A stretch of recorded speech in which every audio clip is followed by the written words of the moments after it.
Hello, it's My Elite Series here with Luke Delaney for his regional top 5, was it? 5th? Top 8, I came first. You came 5th, right. Okay, so what did you play on the weekend?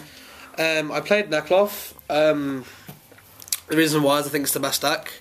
The only deck that can stand up to it is itself and Cliffort, because their main deck so many problem cards like Vanities and Skill Drain, and they can just rush you with Disc and just pendulum something instead. It's a bit of a ball ache.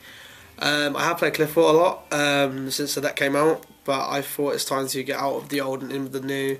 Cliffort got kind of boring once I kind of knew how to use the deck really well. Like, sorry if I sound arrogant, but I did know how to use the deck really well. It got boring. I wanted something that could like really test my skill level. Changing decks so quickly was like a huge change for me. Like, it's a massive transition going from like Cliffort, which is quite degenerate, like, and didn't really test myself, to Nekroz that I had to grind for like the entirety of a week to learn the deck, and I'm still not 100% sure if I'm doing everything right. But I played 8 rounds at Manchester Regional. It was a great day out. Saw a lot of friends I know. Unfortunately, a few decks got robbed during round 6 of a deck check. Shit happens. To put a damper on the day, but other than that, it was great. How many people attended? 147 or 100, just under 150 basically. So there's 8 rounds of Swiss. There's no cut to top 8 or anything. I went 6-0 and then a drew in round 7, which we ended up playing out after the round anyway to see who would have won, and I ended up losing. And then so I went a draw in round 7 and then a loss in round 8. So I went 6-1-1, coming 5th. So my tiebreakers were very good because all my opponents dropped towards the end because it was a long day. So I would have top 4'd otherwise. Anything else I want to say regarding the day? Okay, so my matchups were as following. Round 1 was like some kid who played Super Heavy Samurais. He was quite fun to talk to actually. He had like something wrong with me. I had ADHD, but he was a very nice guy, and I enjoyed his company throughout the day because he followed me around and talked to me a lot, which is quite good. Round 2 I played against my friend Zach, who's recording. He played anti-meta that we built just to beat Nekroz, and I battered him. And round 3 I played Satala's easy matchup, and then round 4, 5, 6, 7, 8 I played Cliffort. Like, I built my deck, I'll show you in a minute, that just to play the mirror match and to sacrifice game 1 to Cliffort. But I played 5 Cliffort and no mirror matches. So literally the opposite of what you wanted to happen. Literally, I wanted loads of Nekroz to be in the top tables, but even though Nekroz had the best showing of decks there, along with Cliffort, all the Nekroz players were shit, or like they just scrubbed or got unlucky or played each other. I don't really know what happened there, but as far as I'm aware, I'm the only Nekroz player at the top 8 that day. I played 5 Cliffort, and I won nearly every game 1 against them. I think there's only 3 game 1s where I didn't win against Cliffort out of the 5. So I won 2 game 1s against Cliffort and lost 3 of them. So yeah. Yeah, your deck looked a lot different to the rest of the Nekroz decks on the day. Oh yeah. I don't play Jin, but I'll get onto that. So we play 3 Rhinoc because it searches basically every Nekroz kind of deck, because you can search Flawless that searches the spells, or you can search Unicorn that gets a spell from grave. It's an obvious choice, and we're not going to run through, are you? No, I might run one. I'm joking. 3 Barks, so people play 2. I still think 3 is good if you expect a lot of mirror matches, because like this card's very important for the mirror match. I've heard people say this is the best card in the deck. Would you agree? I think it's necessary for the deck to do well, because otherwise you'd have to play traps. This card means you don't have to play traps. You don't have to play random cards like draw power cards. It's a draw power card, and it's basically a trap because it stops your opponent killing you, which is pretty good because it gives you an extra turn to either get another one back or do a push or win, whatever. He's really good. Him being 2-9 is quite good in the Cliffort matchup as well, and it helps with OTKs. It does everything you want a card to do apart from search, but by reasoning off a level chain makes it search, so it's pretty good. 3 Nekroz, probably the best Nekroz card in the deck because of when you ritual summon, you're going to gain something back off Kaleidoscope. And the fact he recycles everything is fantastic. Him being 2-3 is massive, and you can summon this and it just turns off problem XYZ cards and stuff, and turns off Master Hero Dark Claw as well, which is really important because that deck, it's not a win condition against the deck, but Dark Claw is just a really annoying floodgate monster. 1 Clawless, 2 Cloggy. You want to get into the graveyard as fast as possible, so if you do want a ritual without having to banish later on in the game, you can just Unicorn this back and use it again. Yeah, it's just cute. I like it. It's necessary to run, but I wouldn't run more than 1, especially seeing as I'm not running the Jin. Wonder Side Swarm. People are cutting this card. I think it's too necessary for game 1, so you can just destroy Rogue, and this gives you a good matchup. Well, it makes your Cliffort matchup less like grindy, as you can, if they have a Skill Drain and no Vanities, you can just summon this and just start hitting them with it, or like some cool shit I did over the weekend was in game 1 against Clifford. If they didn't have vanities and that skill drain that was fucking me over, I'd literally just let them keep hitting me. I'd Valk their boards, I'd board wipe them with my Dark Hole if I was lucky to have it, and then literally just summon everything and just beat them in. Like, you only have to do effectively 6-4 damage to Clifford to beat them, because they have to search twice to kill you. So yeah, this card was really good. I'd normally send out though. What else does it do for people who doesn't know? Oh yeah, so like what he does if you don't know is that you can discard him during our player's turn to target a Nekroz monster that gains 1,000 attack and defense, and that's when he's in hand. Or if he's on the field, once per turn you can target a set card and destroy it, and if you do, banish that card. I use that a bit, it was quite relevant. Trish, I didn't use his discard and hand effect once, but there's a lot of times I searched it so people wouldn't use their card because they knew I had it. I actually summoned this in round 3 like an idiot, thinking that my opponent had a card in graveyard when they didn't. So he ends up Travaring it back. I draw, I summon it. He goes Mind Crush to get out. I just cycle it back and fuck him from there. 3 Senju. I'd definitely run 3. You want to play 6 of these cards, just amazing. You can like normal summon this, search a Valk or Valk set up and then pass.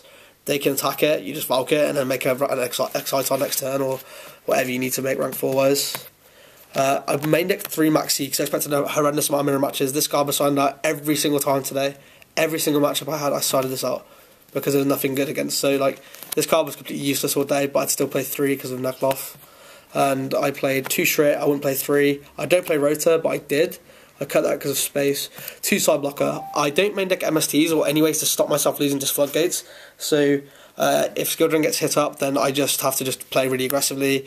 If Fantasy is up, this just turns it off. It's better in the mirror match because you can just put 8,000 on board, call Valk with this, and attack with everything for game. Obviously, you can't attack with your Valk before people think they're going to be clever in the comments. This card was really cute all day. Really good for game 1s. Sided that every time for Clifford because my side deck plan, but you know, 1 Lone Veiler. I actually drew this really crucial points in the matchups that weren't Clifford, but yeah, again, tried that every time. I'd still play this in the main because I've been testing the Nekroz mirror all week prior, sorry, and this card's just incredible. I wasn't keen on it at first, but a lot of players I've been speaking to have said it's really important, it's really good as one of.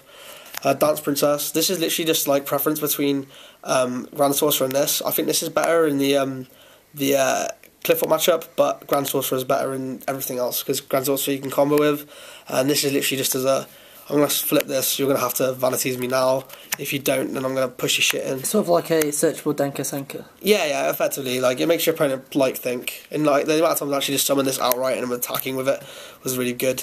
And people were flipping up vanities preemptively, and I just, okay, attack, drop decisive armor, kill your monster, vanities go, second main phase. Kaleidoscope, Herald, into Unicorn, search, make a rank 4, do crazy shit. It's actually really fun to use. 6 mirrors. I did only play, I was playing 3 of this and 2 of this and 1 of this, so it looked like this, but I found Cycle was just too important, so you didn't play yourself out. Kaleidoscope made for quicker games, Cycle made for, 2 made for better mid-game to late game card, yeah. Free preparation rights, you have to play this card, it's really good. My Jin outs for the main deck and against the Jin are these. A lot of people are playing 2 Book of Eclipse. Book of Eclipse is great if you want to put your Manju's face down and flip them back up in the same turn, and then search and then kill over Jin and do stuff. But Dark Hole's better against other decks. Like, this card's horrendous against Clifford, this card's awful against Clifford, and this card's better.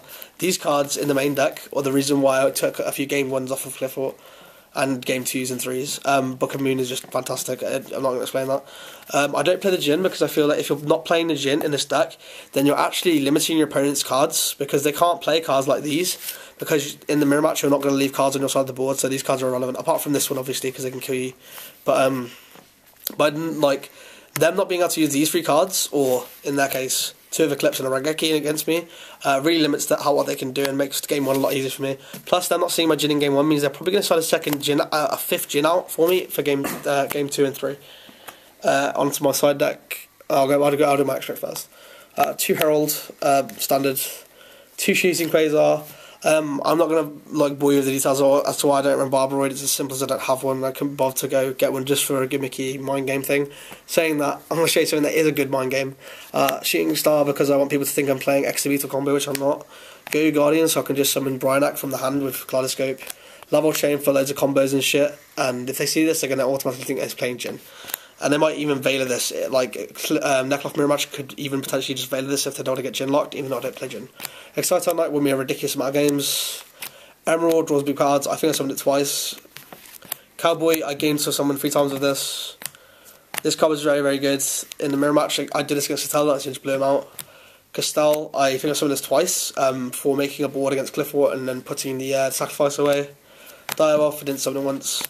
Dweller, I summoned it 3 times just for pumping my shit over like pumping my Valk to 3/4 so I could attack over a stealth that had a buff from Of course, Pendulum. his second ability is really useful in this deck. Yeah, because all my monsters are water. Honor Arc, I summoned this a few times. The idea was to summon this in the Mirror Match when I was going to win, and let them for game 2 and 3 side in their MSTs or keep their MSTs in because I assume I'm siding in Vanities, which I don't. That didn't happen because I didn't play Mirror Match. So I sided 10 cards for Cliffort, which would be 2 Twister, 5 hands, 3 Ice, 2 Fire, and 3 Mystical Space Typhoon. That's literally all for Cliffort, and I sided this. I might as well just main these 10 cards over the 10 cards I side out for them.